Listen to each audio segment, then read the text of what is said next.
నమస్తే, welcome to four sights TV. Lok Sabha ఎన్నికల నేపథ్యంలో హాసన ఎంపీ ప్రజ్వల్ రేవన్న అసభ్యకర వీడియోల వ్యవహారం కర్ణాటక రాజకీయాల్లో ప్రకంపనలు సృష్టిస్తోంది. కర్ణాటక రాష్ట్రంలో మనుగడ కోసం పోరాడుతున్న జేడీఎస్ ప్రతిష్టను ఈ వీడియోల వ్యవహారం దెబ్బతీస్తోంది. మరోవైపు ఆ పార్టీతో పొత్తులో ఉన్న బీజేపీకి ఇది ఇబ్బందికరంగా మారింది. దీంతో ఆ పార్టీ ఈ వ్యవహారానికి అంటిముట్టనట్టుగా ఉంటుంది. మరోవైపు ఈ అంశం కూటమిపై ఎలాంటి ప్రభావం చూపిస్తుందోనని ఇరు పార్టీల నేతలు ఆందోళన పడుతున్నారు. ఇంతకీ ఎవరి ఎంపీ ప్రజ్వల్, ఏమిటి ఆయన కథ? ఈ స్టోరీ ద్వారా తెలుసుకుందాం.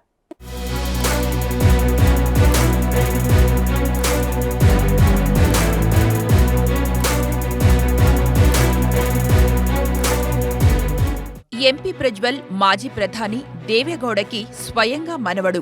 దేవేగౌడ పెద్ద కుమారుడైన రేవಣ್ణ కుమారుడు. హసన్ లోక్సభ స్థానం నుంచి 2019లో గెలిచాడు. ప్రస్తుత ఎన్నికల్లో కూడా పోటీలో ఉన్నాడు. కొద్ది రోజుల క్రితమే హసన్ లో పోలింగ్ ముగిసింది. పోలింగ్ ముగియగానే వీడియోల వ్యవహారం వెలుగులోకి వచ్చింది. ప్రజ్వల్ రేవణ్ణకు సంబంధించిన 3000 అశ్లీల వీడియోల వ్యవహారం పెను సంచలనం సృష్టిస్తోంది. ఆ వీడియోలో వందలాది మంది సాధారణ మహిళలతో పాటు పలువురు ప్రభుత్వ ఉద్యోగినులు కూడా ఉన్నట్టు సమాచారం.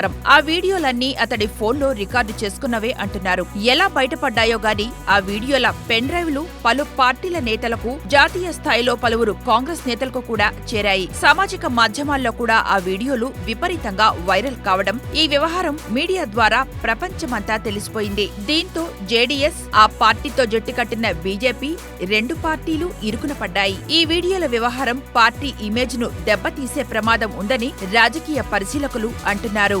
ఈ వీడియోలు బయటకు రాగానే కాంగ్రెస్ పార్టీ ధర్నాలు, ఆందోళనలు చేపట్టింది. ప్రజ్వల్ పై చర్యలు తీసుకోవాలని డిమాండ్ చేసింది. ఈ క్రమంలోనే కర్ణాటక మహిళా కమిషన్ ఫిర్యాదు మేరకు రాష్ట్ర ప్రభుత్వం ఐపీఎస్ బీకే సింగ్ నేతృత్వంలో ప్రత్యేక దర్యాప్తు బృందాన్ని ఏర్పాటు చేసింది. దీంట్లో 2 మహిళా ఎస్పీలు కూడా ఉన్నారు. వీడియోలకు సంబంధించిన పెన్ డ్రైవ్లను దర్యాప్తు అధికారులు స్వాధీనం చేసుకున్నారు. ఈ వీడియోలు ఎక్కడివి, ఎలా బయటకొచ్చాయి అనే అంశాలపై దర్యాప్తు చేస్తున్నారు. వీడియోల్లో ఉన్న మహిళలతో ప్రజ్వల్ కి ఉన్న సంబంధం ఏమిటి, తెర వెనుక ఏమి జరిగింది అనే విషయాలు కూపిలాగుతున్నారు. సరిగ్గా ఇదే సమయంలో ప్రజ్వల్ దేశం వదిలి జర్మనీ వెళ్లిపోయారు. ప్రజ్వల్ ని భారత్ కు తీసుకొస్తామని కర్ణాటక హోంమంత్రి జి పరమేశ్వర అంటున్నారు. ఈ కేసు దర్యాప్తు కోసం ఏర్పాటు చేసిన సిట్ ఆ దిశగా చర్యలు తీసుకుంటుందని వివరించారు.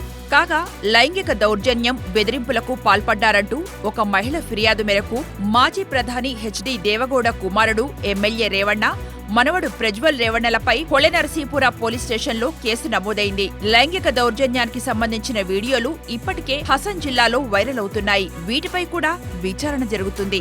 ఉత్తర కర్ణాటకలో 4వ దశలో ఎన్నికల పోలింగ్ మే 7న జరగనుంది. ఈ నేపథ్యంలో ఈ వీడియోల వ్యవహారం కూటమికి ఇబ్బందికర అంశమేనని రాజకీయ విశ్లేషకులు అంటున్నారు. దీనిపై దర్యాప్తు చేపట్టేందుకు ఏర్పాటు చేసిన సిట్ బలమైన ఆధారాలను సేకరించకపోతే ఇది రాజకీయంగా అంతగా ప్రభావం చూపించదని చెప్తున్నారు. దక్షిణ కర్ణాటకలో పోలింగ్ కు ముందు ఈ వ్యవహారం బయటపడి ఉంటే ఆ పరిణామాలు వేరే విధంగా ఉండేవని అంటున్నారు. మరోవైపు ఈ వ్యవహారం నుంచి మాజీ ముఖ్యమంత్రి, జేడీఎస్ నేత హెచ్డి కుమారస్వామి దూరం జరిగారు. అది పూర్తిగా రేవణ్ణ కుటుంబానికి సంబంధించిన అంశమన్నారు. దానితో తనకు ఎటువంటి సంబంధం లేదని తేల్చి చెప్పారు. ప్రజ్వల్ రేవణ్ణ తండ్రి హెచ్డి రేవణ్ణ అయితే దీన్ని కుట్రగా కొట్టిపారేశారు. వాళ్లు విడుదల చేసిన వీడియోలు 4-5 ఏళ్ల క్రితం నాటివని అన్నారు. ఇక ప్రజ్వల్ ను పార్టీ నుంచి సస్పెండ్ చేశారు.